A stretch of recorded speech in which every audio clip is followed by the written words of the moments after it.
जी, hello दोस्तों, मेरे साथ हैं प्रोफेसर डॉक्टर मुक्तदर खान साहब। डॉक्टर साहब, सबसे पहले तो आपके वक्त का बहुत शुक्रिया।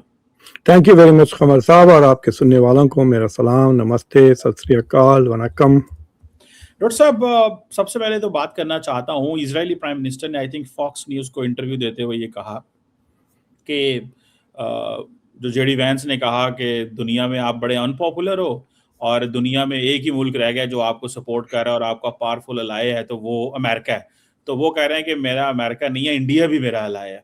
तो डू यू थिंक कि उन्होंने कहा कि मुझे इंडिया के फेसबुक से मुझे बड़े मैसेज आते हैं वहां से लोग। तो पहली आपकी क्या ख्याल है कि कैन इजराइल और should Israel do this what they did, like के अमेरिका को के रिप्लेसमेंट इंडिया से करना, और सेकेंडली ये कहना मुझे वहां से फेसबुक पे बड़े मैसेज आते हैं तो मैं अब वहां पे बड़ा पॉपुलर हूँ।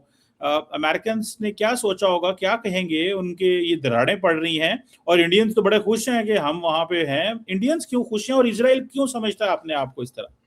तो एक चीज तो ये है कमर साहब के the quality of journalism is going down बहुत ही ज्यादा। लोग क्या कर रहे हैं, वेन्यू शॉपिंग कर रहे हैं। What was your reaction when you? तो अब ये देखिए, ये फॉक्स न्यूज पे बता दें, आप दिखा दें। Good relationship, but doesn't mean that I agree with everything that he says. And I have to point out this: Donald Trump is the greatest friend we ever had in the White House, and I stand by that completely. Secondly, we have some other friends, like a small country called India. You know, it has 1.4 billion people, and boy, do we have a tremendous support there. Mm-hmm. You know, I have this Facebook thing, and I'm just flooded by the overwhelming support there, and we have many others. Let me tell you where we have support, because it's fashionable now, and you know, in many countries, because their media and their social media are inundated with anti-Israel, anti-Semitic material. Many leaders, you know, call me up and say, "Hey, look, I've got this problem with public opinion, but I want you to know we respect you, and can we make some deals, and can you teach us some of the things that your military does, and can we have some of?" जी sir, तो ये आगे वो फिर चल पड़े। तो first of all तो ये इंडिया में बड़ा पॉपुलर हो चुका है। अभी मैं आपसे बात करने से पहले रोहित शर्मा से लंबा इस पे बहस हुई मेरी बाकायदा। सो इंडिया में इसे ये देखिए, जेडी वैंस ने बहुत बुरी तरह से ह्यूमिलिएट किया, ट्रंप ने भी ह्यूमिलिएट किया नेतन्याहू को। ट्रंप ने, आपको याद है, फोन पे कहा यू आर, मतलब एफिंग लफ्ज वगैरह इस्तेमाल की थी डोनाल्ड ट्रंप ने। उसके बाद कहा everybody hates you in the world, और फिर जेडी वैंस ने कहा अमेरिका के अलावा तुमको कोई सपोर्ट नहीं करता। तो इसके जवाब में ये दे रहे हैं। फर्स्ट ऑफ ऑल, इनके जो ट्रेडिशनल एलाइज हैं वो सारे के सारे इनके खिलाफ हो चुके हैं। आपको पता है, ये बेन गवीर जो बंदा है इनका कैबिनेट का मिनिस्टर, वो बेन गवीर साहब try to come to New York, और ममदानी ने जब धमकी दी कि मैं अरेस्ट कर लूंगा, वो न्यूयॉर्क नहीं आ सके। So an Israeli cabinet minister could not dare to go to the second most populous Jewish city in the world. दुनिया में कोई ऐसी मुस्लिम मुल्क, थोड़ी मुस्लिम शहर नहीं है जहां मैं नहीं जा सकता। सोचिए, मैं तो वहां जाके कई मुस्लिम दुनिया में खुतबे भी दे चुका हूं। तो ये जो मैं आपको डॉक्यूमेंट बता रहा हूं कि आप ये वाला पहले बताएं। हाँ, तो अमेरिका ने पिछले अक्टूबर से लेके सितंबर, ये 2 साल में तकरीबन $33 बिलियन दिए हैं इजराइल को तोहफतन। This is foreign aid, military aid वगैरह। ये क्विंसी इंस्टीट्यूट का रिपोर्ट है, आप देख सकते हैं, ऊपर लिखा हुआ है क्विंसी ब्रीफ नंबर 88। उसको गूगल कर लें, आ जाएगा, you can read the whole report. और ये सिर्फ जो हमने फुकट को दिए, फ्री में दिए इजराइल को। फिर इजराइल पे जो हमले हुए हैं, अमेरिका ने अपने मिसाइल्स यूज किए रोकने के लिए। अगर आपको याद है, अभी रिपोर्ट एक आई थी यूएस इंटेलिजेंस की कि अमेरिका ने अपने मिसाइल ज्यादा इस्तेमाल किए इजराइल के डिफेंस में बनिस्बत इजराइल इटसेल्फ। तो इजराइल के बचे हुए हैं, हमारे स्टॉक पाइल्स खत्म हो गए, और वो सारा का सारा खर्चा इनके अकाउंट में नहीं जाता, वो हमारे अकाउंट में जाता है। ईरान के साथ जो जंग किया यूनाइटेड स्टेट्स ने इजराइल के लिए और इजराइल के सिक्योरिटी के लिए, वो तकरीबन 100 बिलियन से ज्यादा खर्च हो चुका है। वो $100 बिलियन यहाँ पे नहीं आए। 15 अमेरिकन मारे गए हैं इसमें, और कई 500 से ज्यादा अब जख्मी हो चुके हैं। ये सब इसराइल के लिए है, और ये सब अमेरिका ने इसराइल के लिए किया है। इंडिया ने क्या किया ये सवाल है। तो अब आप दूसरा स्लाइड दिखाए हैं, और आप जो दूसरे स्लाइड में देखिए, ये इंडिया का बजट है। तो ये इंडिया का फॉरेन बजट है, बस इतना से ज्यादा पैसे नहीं खर्च करता इंडिया, इसमें इसराइल का नाम ही नहीं है। इसराइल के ऊपर एक पैसा खर्च नहीं कर रहा इंडिया। तो ऐसी दोस्ती हमारी भी अगर हो गई अमेरिका इसराइल से, तो मैं बहुत खुश होऊंगा कि जितना पॉपुलर नेतन्याहू और इसराइल इंडिया में है ना, बिल्कुल वैसे ही पॉपुलर वो हमारे पास भी रहे। बहुत सारे फेसबुक पे आपको पोस्ट मिले, बहुत सारे फोन कॉल मिले, बट खुदा के लिए एक पैसा भी हमारा ना जाए आपको, जैसा इंडिया का नहीं जाता। I will be very happy with that situation. तो ये जो इंडिया में उछाली जा रही है बात के, वो now we are the replacement, Israel हमारा दोस्त है, अमेरिका का नहीं है, दैट इज आउटराइट स्टूपिड। ठीक है, ये कोई नहीं कर सकता इसराइल के लिए सिवाय अमेरिका के। जो सेकंड बिगेस्ट जो सपोर्टर है इनका जर्मनी है, और उसने सिर्फ $350 मिलियन दिए हैं। It comes to 1%। जो अमेरिका देता है उसका 1% जर्मनी देता है, बाकी सब उससे कम है। so there is no replacement, nothing। तो ये नेतन्याहू फॉक्स न्यूज पे कह दें, और फॉक्स न्यूज ये गुलामी की जो एटीट्यूड है टुवर्ड्स इजराइल राइट विंगर्स के, इसलिए वो बच गए। ये अगर मेरे चैनल पे आते तो मैं उनकी ऐसी की तैसी कर देता। और दूसरी बात यह है, इंडिया में वैसे कोई पब्लिक ओपिनियन पोल मिला ही नहीं मुझे जहां से पता चले कि इजराइल का है कितना सपोर्ट। ठीक है, इसराइल का, इंडिया का पॉपुलेशन 1.4 बिलियन है भाई, उसमें से हो सकता कि 500 मिलियन ने इसराइल का नाम ही ना सुना हो।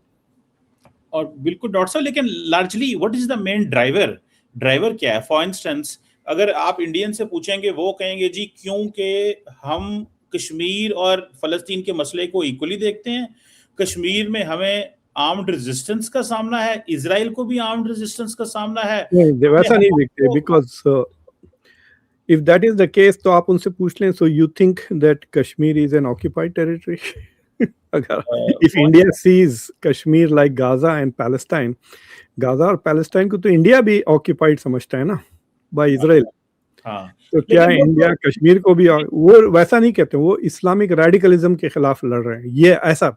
हाँ, that is the way they argue कि इजराइल इस्लाम के खिलाफ लड़ रहा है, मुसलमानों को मार रहा है, हम बड़े खुश हो रहे हैं। बल्कि आपने बड़ा इंटरेस्टिंग आर्गुमेंट दिया था, जो मैंने बड़ा ओरिजिनल आर्गुमेंट था आपका, कि आपने कहा कि अगर इंडिया रेडिकल इस्लामिस्ट के खिलाफ है तो then why India supports Taliban?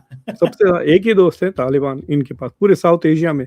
In fact वो तो छोड़ दें आप, दुनिया में सिर्फ 2 हिंदू मुल्क हैं और आपस में दोस्ती नहीं है, नेपाल और इंडिया की। इंडिया का एक ही दोस्त रह गया है पूरे के पूरे साउथ एशिया में, वो है तालिबान। आप देखें वो जो बजट बताया, अभी भी इंडिया बांग्लादेश को और भूटान को सबसे ज्यादा पैसा हम देते हैं, और उसमें नीचे देख लें सेशल्स के लिए भी पैसे हैं, वो अवार्ड के लिए डाउन पेमेंट था बजट में। So I think that this is rubbish. ये बस देखिए, मुसलमानों की इंसल्ट करना, मुसलमानों की नफरत जाहिर करने का मौका छूटना नहीं जाते। This is not what they want to do, so they are giving the same thing. अरे इजराइल मार रहा है तो बहुत खुश हो रहे हैं कि बच्चों को मार रहा है, 20,000 बच्चे मर गए, वाह वाह 20,000 मुसलमान बच्चे मर गए, इतनी ज़बरदस्त मुबारकबादी हो, हम तो इसलिए फेवरेट हैं, इसलिए हम खड़े रह के फुल्ली सपोर्ट करते हैं इजराइल को। तो इजराइल तो अमेरिका में धीरे धीरे पराया बनते जा रहा है। देखिए आप कितने, मतलब न्यूयॉर्क जो सेकंड शहर है, वहाँ पे न्यूयॉर्क की जो सबसे ज़्यादा जूइश नेबरहुड है, उसमें ब्रैड लैंडर ममदानी के दोस्त जीत कर आए हैं जो एपैक के खिलाफ। तो सिलसिला बदल रहा है अमेरिका में। तो अब India is always on the wrong foot रहे हैं इसराइल के साथ, उनको उनकी मुबारकबाद। सेशल्स जाने के लिए वक्त है इंडिया के पास, ईरान जाने के लिए नहीं है मोदी को। तो डॉक्टर साहब, आपका क्या ख्याल है कि why the Indians ignored Iran? Is this Israel, is this America, या इज दिस यूएई? यूएई तो खुद भी ईरान से बातें कर रहा है। तो क्या आप समझते हैं, और जो कुछ इंडिया ने ये फैसला किया कि नहीं ईरान नहीं हम जाएंगे? देखिए, इससे पहले जो आपका मेरी बात हुई थी हमने सी राजा मोहन के आर्टिकल के बारे में बात की थी, राइट? तो अगर आप जाके हैप्पीमॉन जेकब का भी पढ़िए, मैंने एक्चुअली दोनों के कंपैरिजन के बेसिस पे एक आर्टिकल लिखा है। I am waiting for some Indian newspaper to pick it up. अभी तो वीकेंड था, तो आज सुबह मैंने भेजा, तो they will see it tomorrow morning Tuesday. तो मुझे 1-2 दिन में पता चलेगा, तो I will share it with you, आप पढ़ें उसको। लेकिन दोनों एक इंटरेस्टिंग बात कहते हैं अबाउट एंटाइटलमेंट। तो सी राजा मोहन कहते हैं कि इंडिया के आईटी के जो इंजीनियर्स है वो समझते हैं कि उनका हक है कि उनको अमेरिका में बहुत अच्छा जॉब मिल जाए, और अगर वो इंजीनियरिंग कर लिए इंडिया में और उनको अमेरिका में जॉब नहीं मिला तो America is a bad player. तो ये खुद राजा मोहन लिखते हैं that the Indian elite thinks it is their right to get a well-paying job in the US. दूसरी चीज ये है कि इंडिया की जो एलीट है वो समझते हैं कि इनका हक है कि अमेरिका टेक्नोलॉजी इनको ट्रांसफर कर दे, right? So this is an attitude that the Indian elite had. अब वो शैटर हो रहा है। तो इजराइल के साथ भी वैसे ही है। मतलब देखिए, अमेरिका इजराइल को देता है, इंडिया इजराइल से लेता है। ये बहुत फर्क है। हुजूर सल्लल्लाहु अलैहि वसल्लम ने भी कहा था कि बेहतर हो कि आपका हाथ ऐसा रहे ना कि ऐसा रहे। तो India is begging for technology from Israel. देता कुछ नहीं है इजराइल को। एग्रीकल्चरल टेक्नोलॉजी, मिलिट्री टेक्नोलॉजी जो अमेरिका से इजराइल को आ रही है, वो इजराइल से इंडिया को लाने की वो कोशिश कर रहे हैं। They want to learn, they want to get. बात तो बहुत करते हैं आत्मनिर्भर की, लेकिन निर्भर इजराइल पे बहुत है for technology, defence technology, IT वगैरह वगैरह। एंड दे रियलाइज कि जब तक हमको कहीं बाहर से चीज़ें नहीं मिली हम तरक्की नहीं करने वाले। फ्रांस है, उनको चाहिए रफाले, उधर से जेट इंजन चाहिए, इधर से ये चाहिए वो चाहिए। बातें बहुत करने लगे हैं और डिलीवरी कुछ नहीं हो रही है। सो दैट इज, अब अमेरिका टेक्नोलॉजी नहीं ट्रांसफर कर रहा है, तो they are worried about that. तो इसराइल के पीछे जा रहे हैं बिकॉज दे थिंक इसराइल, देखिए उसने फोन पे भी कह दिया, हमसे पूछते रहते कैसा करें। इंडिया इसराइल से ना सिर्फ मिलिट्री टेक्नोलॉजी लेता है, लेकिन काउंटर इंसर्जेंसी स्ट्रेटजीज भी लेता है। ये जो बुलडोजर का जो राज शुरू हुआ है ना इंडिया में, देखो आज 5 मस्जिदें शहीद हो गई इंडिया में, और मुस्लिम कंट्रीज कुछ नहीं कह रहे। जब मुस्लिम कंट्रीज इस्लाम की बात करते तो मुझे ख्याल आती है दे आर ऑल फेक। तो बट ये जो टैक्टिक है बुलडोजर की, ये इंडिया की ओरिजिनल, ये इजराइल की कॉपी की थी इन्होंने, जो 1980s में शुरू किया था इजराइल ने। जो सुइसाइड बॉम्बर होते थे, उनकी फैमिली के घर, उनका जो घर होता था उसको बुलडोज कर देते थे, ताकि सुइसाइड बॉम्बर को पता चले ठीक है मैं तो फटने वाला हूँ, लेकिन इससे बाद मेरा घर डेफिनेटली बुलडोज हो जाएगा। They thought that would be A deterrent ना। तो वो पॉलिसीज अब इंडिया में आ रहे हैं। तो India is borrowing counter terrorism, policing strategy. America में भी काफ़ी पुलिसिंग स्ट्रैटेजी, फर्ग्यूसन के जो राइट्स हुए थे यहाँ पर यूएस में पिछले 2 साल पहले ब्लैक लाइव्स मैटर के दौरान, तो इट वाज वेरी क्लियर कि अमेरिका की जो पुलिस है वो जाकर इजरायली से सीखती है कि फ़लस्तीनियों पे कैसा वार किया जाए। So it's a big crisis in America कि भाई we are dealing with American citizen. वहाँ पे आप ऑक्यूपेशन फोर्स हो, यहाँ पे America is not an occupation force in America. तो इजरायली टैक्टिक्स क्यों सीख रहे हो? तो इंडिया के आप स्कॉलर्स वगैरह सब जा रहे हैं इजराइल से, यही सीख रहे हैं कि भाई हम कैसा लड़े मुसलमानों से। और इस बात तो कहते हैं इस्लामिक रेडिकलिज्म, अगर इस्लामिक रेडिकलिज्म के आप खिलाफ थे तो फिर आप you would never reach out to the Taliban. Taliban के साथ जितनी इनकी दोस्ती है किसी से नहीं है, पूरे खित्ते में किसी के साथ नहीं है। So I think that is why there is this, भाई you hate Muslims, we love you because you hate Muslims, वही है और कुछ। There is no simple way of saying Israel के साथ और कुछ है। 10 बिलियन का ट्रेड होता है, that is nothing. Muslim countries के साथ इनका ट्रेड $230 बिलियन का है। 1 मिलियन 10 लाख नहीं 1 crore 10 million Indians Muslim countries में काम करते हैं, उनको जॉब्स मिलते हैं वहाँ पर। So they are dependent financially. 50% India के रेमिटेंसेस मुस्लिम मुल्कों से आते हैं। तो मुस्लिम मुल्कों से बहुत फ़ायदा होता, लेकिन they are not favourable. For example जो इंडिया की फ़ौजें थे क़तर में, जो नेवीज थी, उन्होंने इसराइल के लिए जासूसी शुरू कर दी। right? So there are things like that happening, and it's probably driven by Hindu nationalism, जिसका एक ही गोल है, which is anti-Muslim. लोगों से पूछते हैं इंडिया में कि भाई आप क्यों सपोर्ट करते हैं आदित्यनाथ योगी को या मोदी को, तो उनके पास कोई जवाब नहीं होता, सिर्फ यही होता कि जय श्री राम जय श्री राम। हम तो basically they are just happy कि मुसलमानों के खिलाफ बुलडोजर। जो पढ़े लिखे लोग हैं उनके पास कोड वर्ड्स आ गए हैं, जैसा कि लॉ एंड ऑर्डर। अरे भाई काहे का लॉ एंड ऑर्डर? राम मंदिर से पैसे चोरी हो रहे हैं, आपका लॉ एंड ऑर्डर 1 महीना हो गया, कुछ नहीं हुआ। तो it's not law and order, it's only that कि आप पुलिस का इस्तेमाल कर रहे हो मुसलमानों के खिलाफ, that's why we are happy, इसलिए हम आपको वोट दे रहे हैं। बिल्कुल वो आपकी बात तो सही है कि ये इनके लिए है एक जिसको वो कहते हैं ना बुलडोजर वो चला रहे हैं, और वो सियासत जारी बात है उनकी, वो चमक रही है। वो आइडिया भी इजराइल से आया ना, बुलडोजर हाँ, वो बुलडोजर बिल्कुल सही कह रहे हैं, वो वहाँ से वो लेते हैं। तो डॉक्टर साहब मूविंग ऑन, मोदी साहब इंडोनेशिया पहुंच गए हैं और ब्रह्मोस बेच रहे हैं, वो कह रहे हैं जी ब्रह्मोस की बड़ी बात हो रही है। तो ऑर्डर हो गया ना, ब्रह्मोस एक कंफर्म्ड है, they are negotiating the second one, एक 300 मिलियन का है और ये दूसरा $350 मिलियन का है। लेकिन डॉक्टर साहब एक सवाल है, आज भी मैं एक इंडिया से कर्नल साहब से पूछ रहा था कि भाई आपके पास जो मैन पावर है वो आपके जेट्स बना रही है 2035 तक, आप अपनी प्रोडक्ट्स तो बना नहीं सकते और आप अपनी मैन पावर को इस्तेमाल कर रहे हो किसी और के दिफा के लिए, तो इनको तो सारी नेशनल इमरजेंसी लगा देनी चाहिए कि they should make everything for themselves, क्योंकि इन्होंने 4-5 साल बाद तो मोदी साहब ने प्रोजेक्ट शुरू करना होता है पाकिस्तान के साथ। तो मतलब देखिए जो ब्रह्मोस की टेक्नोलॉजी है और जो ब्रह्मोस के वर्कर्स है वो तेजस में नहीं जा सकते। हवाई जहाज में इंडिया का ब्लॉक ये है कि वो जेट इंजन बना ही नहीं सकते, जब तक जेट इंजन इंडिया को बनाना नहीं है, आत्मनिर्भर नहीं। दे are waiting for F414, F404, इस पर हमने कई बार बात कर चुके हैं। They are waiting for General Electric के इंजन्स, जाके रफाले से बात कर रहे थे, रफाले से ख़त्म हो गया। फिर और एक कुछ सैफरन है, बस सुनने में आते हैं नाम, देखने को कुछ नहीं आता है, ठीक है। और फिर तीसरी चीज़ ये है कि वो जाके रशिया से भी बातें की, they are not, nobody is giving India technology.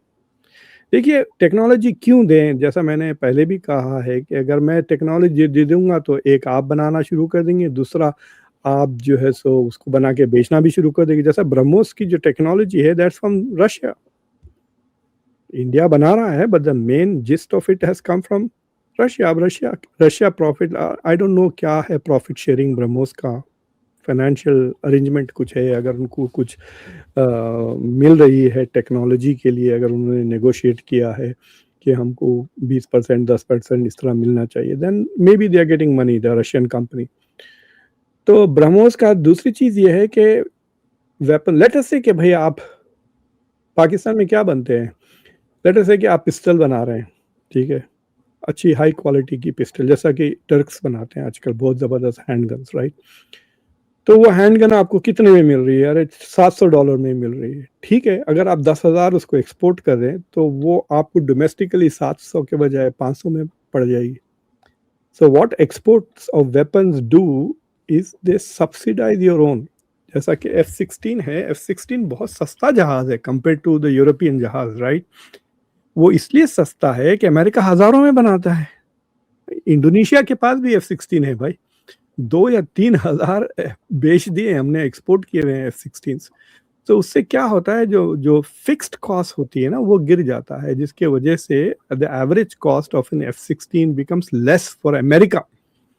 तो अमेरिका तीन कैटेगरी के बनाता है, एक जो खुद रखता है, दूसरा कैटेगरी इसराइल को देता है, तीसरी कैटेगरी आप लोगों को बेचता है, जॉर्डन को, सऊदी अरब को वगैरह, इंडोनेशिया, यूरोप वगैरह में भी। तो ये जो थर्ड कैटेगरी से जो पैसे आते हैं वो पैसे लेकर वो जो है सो उनके मेन F-16 की कीमत गिर जाती है। अमेरिका को वरना $150-200 मिलियन में पड़ेगा if you don't sell it to others. भाई ये कैथलिक स्कूल्स जो हैं आपके शहर में भी होंगे ना, से कैथलिक स्कूल्स, वो मुसलमानों से और हिंदुओं से ट्यूशन लेकर क्रिश्चियंस को फ्री में पढ़ाते हैं। तो अगर हिंदू मुस्लिम ना जाएं कैथलिक स्कूल्स को तो बेचारे क्रिश्चियंस के लिए बड़ा मुश्किल हो जाएगा ना। The cost will go up to get that quality education. मेरे को ये बचपन में समझ में आया थी क्योंकि मेरा क्रिश्चियन दोस्त था, मैं कैथलिक स्कूल से पढ़ा हूँ हैदराबाद में, तो उसका पता चला कि वो ट्यूशन नहीं देता। I said why not, he said I am Catholic. तो देन आई रियलाइज कि मैं उसको सब्सिडाइज कर रहा था। डॉक्टर साहब, एक और सवाल मैं आपसे पूछना चाहता हूँ। नरेंद्र जी। मोदी चले गए Indonesia, New Zealand and Australia. Jaishankar चले गए हैं मिडल ईस्ट। ये क्या बात है? अमूमन तो प्राइम मिनिस्टर जब ट्रैवल करता है तो फॉरेन मिनिस्टर आपके साथ जाता है। या तो प्राइम मिनिस्टर मोदी का ट्रिप को इतना स्ट्रांग नहीं है, सब्सटेंसिव वहाँ डिस्कशन नहीं है, या फिर इंडिया समझता है कि मिडल ईस्ट में इस वक्त पहुंचना बहुत ज़रूरी है और गैप आ जाएगा, और जैसे ही सिचुएशन थमी है हमें आउटरीच करनी चाहिए मिडल ईस्ट पे। तो दोनों अलग-अलग डायरेक्शंस में चल गए। इसको आप कैसे देखते हैं? अमूमन प्राइम मिनिस्टर जो होता है वो इतने बड़े ट्रिप्स पे जाए 3 मुल्कों के, तो फॉरेन पॉलिसी का तो वज़ीर ख़ारिजा को साथ होना चाहिए। If it is an important trip, yes. तो इम्पोर्टेंट नहीं है। जी नहीं। एक बार मेरी कतर के फॉरेन मिनिस्टर से पंगा हो गया था, लिटरली शाउटिंग मैच हो गया था, और दोहा में रात के 4 बजे। He was supposed to come at 12 o'clock, वो 4 बजे आया। तो उसमें उस मीटिंग के दौरान एनीवे मीटिंग फिर वो पलट के गुस्से में चले गए। तो एक बंदा आया और मुझे कार्ड दिया और बोला कल अभी तुम सो जाओ, तुम जेट लैग्ड हो, मैं तुम्हारे से सुबह में बात करूंगा। तो जब वो गया तो मेरे साथ एक अमेरिकन था, मैं पूछा ये कौन है बंदा? तो ये कहा ये शैडो फॉरेन मिनिस्टर है। तो मैंने कहा क्या मतलब? ही सेड यार ये अरब काम थोड़ी करते हैं, ये नाम के हैं, काम करने वाला तो वो है। वो कोई इजिप्शियन बंदा था। तो मैंने उसको दूसरे दिन फ़ोन किया और हमारे जो प्रॉब्लम्स थे we got to resolve it, ठीक है। तो but what is interesting to me is कि अब क्या मोदी नोट्स लेंगे, वहाँ पे 1-on-1 मीटिंग होंगी तो उनका ट्रांसफर रहेगा, फॉलो अप कौन करेंगे? मोदी थोड़ी करेंगे, राइट? अब उनके साथ somebody must be there, Vikram Misri शायद होंगे या somebody 2 or 3 इम्पोर्टेंट पर्सन एक रहेगा, स्पेशली जो 1-on-1 मीटिंग होगी इनकी प्रेसिडेंट ऑफ इंडोनेशिया से, उसको फॉलो अप करने के लिए फ्रॉम द ब्यूरोक्रेटिक पर्सपेक्टिव। तो वहाँ पे फॉरेन मिनिस्टर का काम आ जाता है ना कि with the prime minister if you are there कि आप उनको ब्रीफ करते रहें during the meeting and after the meeting you go back and follow through. तो ये फॉलो थ्रू जो है वो वहाँ पे शैडो मिनिस्टर्स करते हैं। इनके हमारे पास तो रियल ब्यूरोक्रेसी है, they will do the follow up follow through के लिए। आई डोंट थिंक कि इंडोनेशिया की trip is very serious. I am waiting to see कि वहाँ पे क्या होता ऑस्ट्रेलिया में, कि ऑस्ट्रेलिया में क्या क्वाड को लेकर क्या होता। तो आपने जो जापानीज प्राइम मिनिस्टर के साथ अगर आपने प्रेस कॉन्फ्रेंस देखी है तो मोदी ने एक लफ्ज़ नहीं कहा, ना इंडो पैसिफिक की बात की, ना क्वाड की बात की, ना ट्रंप की बात की, ना यूएस का जिक्र था। और जापान की प्राइम मिनिस्टर जो ओपनिंग कमेंट्स में वो FOIP यानी free and open Indo Pacific जो उनकी नया वर्जन है, तो ये दोनों मुल्कों ने अब न्यूली आर्टिकुलेट कर लिया है। तो इंडिया महासागर के नाम से अपनी इंडो पैसिफिक पॉलिसी की बात कर रहा है और जापान FOIP के नाम से अपनी बस इंडो पैसिफिक की बात कर रहा है। बट दे आर दोनों ये कोशिश कर रहे हैं कि अमेरिका के बगैर हम कैसा इंडो पैसिफिक स्ट्रैटेजी को जिंदा रखें। तो अगर ऑस्ट्रेलिया भी अमेरिका के साथ होकर बाहर निकल जाता है या इज नॉट दैट एक्टिव, तो देन ये फ्लॉप हो जाता है, just Japan and India now, right. लेकिन मैं आज लोवी इंस्टीट्यूट के वेबसाइट पे गया था, आप भी जाके देखें, वहाँ पे एक बहुत बड़ा उन्होंने ओपिनियन सर्वे लगाया हुआ है और कह रहे हैं कि ऑस्ट्रेलिया बिल्कुल ट्रस्ट नहीं करते ट्रंप को। They are not very happy with Trump, they don't trust Trump. Trump ने इनके साथ बहुत, भाई मोदी को कुछ नहीं किया जितना इन्होंने ऑस्ट्रेलिया को डिमीन किया, याद है आपको। तो Australians are not very happy with Trump, हालांकि उन्होंने अमेरिका का हर जंग में साथ दिया है, वर्ल्ड वॉर 2 से लेके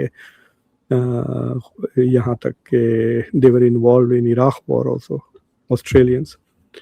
तो they are not very happy. तो मेरे ख्याल से आई थिंक जो क्लोज डोर मीटिंग हुई होंगी between the Japanese prime minister and the Indian prime minister about US, इन्होंने जो बैठ के ट्रंप के बारे में बातें की हैं, वो चीज़ें मोदी और अल्बनीज के बीच में भी, जो ऑस्ट्रेलिया के प्राइम मिनिस्टर, उनके बीच में भी वही बातें होंगी कि सवाल सिंपल है, do we wait for Trump to go और do we plan on going forward without the US? यही है main question. I mean, do we wait for Trump to go and the US to come back to normal? Yeah, this is the new normal, and so we move forward. ये है सवाल, और मेरे ख्याल से that is what they will be talking about even in Australia. New Zealand तो वो bilateral trade agreement की दस्तखत करने जा रहे हैं। बिल्कुल सही हो गया।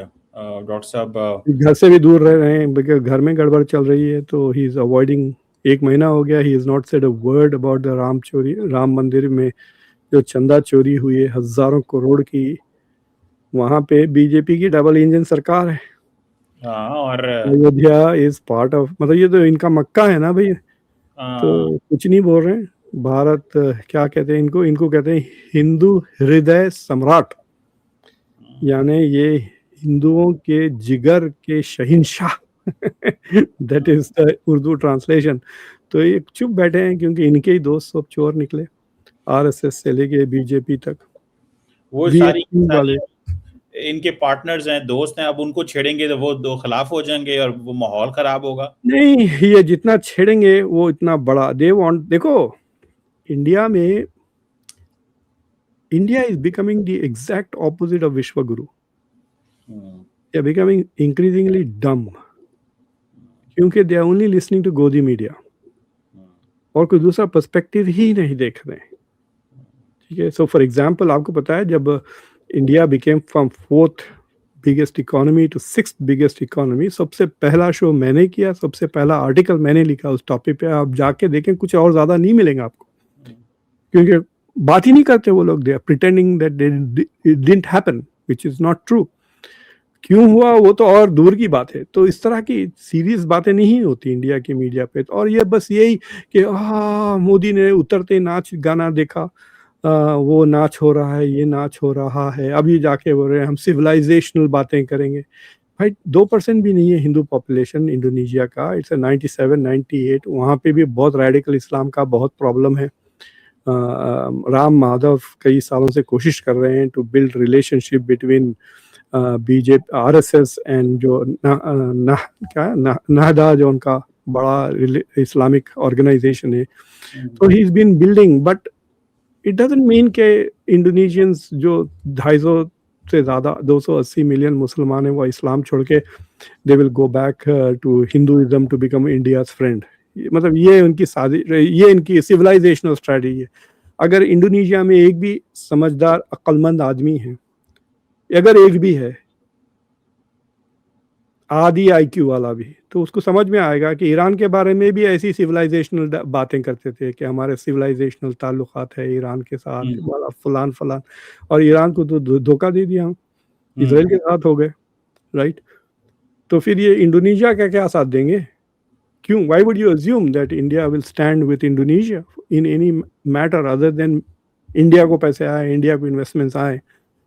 तो इनफैक्ट मैं देख रहा था जापान के साथ इतने बातें हो रही हैं पिछले 6, मतलब एक सेकंड दीजिए मुझे, मैं आपको एक स्लाइड बताता हूँ। मुझे इतना ताज्जुब हुआ देख के, आई वाज सो स्टन्ड कि ये क्या, जो ट्रेड है ये देखिए आप, मैं आपके साथ शेयर कर रहा हूँ। मैंने ये अभी अपनी शो में भी दिखाया, नहीं वो नहीं, जो हाँ वो रिमूव करें, हाँ ये वाला। तो अगर आप देखें 2021 से लेके अभी तक इंडिया का जो एक्सपोर्ट्स है जो Japan, it is just there same number, वही 6 बिलियन चल रहा है, राइट। बट जापान के इंडिया को एक्सपोर्ट 14 से 21 हो गए, 50% ग्रोथ हो रहा है, यानी 5 साल में 10% पर ईयर ग्रोथ हो रहा है उनका। तो उनका exports to India is growing at 10% और इंडिया के एक्सपोर्ट्स टू जापान और प्लेटोड हो गया। लेकिन बातें इतना बातें, भाई ट्रेड ये वो धूम धड़ाका चल रहा था, नहीं मतलब कोई पूछ रहा ही नहीं था। लाइक फॉर एग्जांपल वहाँ पे इतने बड़े बड़े तीसमार खान रिपोर्टर्स हैं, बड़े बड़े चैनल्स हैं, उनमें से किसी ने ये डिस्कस नहीं किया कि why is Japan not buying anything more from India. अगर इतनी दोस्ती हो रही है तो why are you not buying more? तो that is a very surprising thing. और फॉरेन डायरेक्ट इन्वेस्टमेंट्स आपको पता है इंडिया से जो जापान में जाते हैं वो सबसे ज्यादा जो हुआ है वो 200 मिलियन है पर ईयर, और जापान से जो इंडिया आ रहे हैं वो 2.5 साल 3 बिलियन के उतने इन्वेस्टमेंट्स आ रहे हैं। तो बेसिकली जापान, जिससे इंडिया वो suppose to be bigger than Japan ना, पिछले साल पहले इंडिया तो लेकिन वहाँ पे साफ नजर आ रहा है कि कौन सी डेवलप्ड कंट्री है, कौन सी अंडर डेवलप्ड कंट्री है, कौन ले रहा है, कौन दे रहा है, दैट इज ऑब्वियस। तो ये चैटर ज्यादा हो रहा है इंडिया में, रियलिटी कम है, और अनफॉर्चुनेटली ना मीडिया में दम है सवालात करने का, ना उधर है। मतलब क्या ऐसी कौन सी बड़ी चीज है न्यूजीलैंड के साथ जो ट्रेड एग्रीमेंट, क्या आपको जाना जरूरी है क्या? You know, he could have sent Jaishankar or somebody else to go and sign that. Piyush Goyal को चांस दे, बेचारा मेहनत तो वही कर रहा है जो उनके। सही है, बिल्कुल सही कह रहे हैं। Thank you very much professor doctor Muqtedar Khan साहब sir. Thank you very much, bye.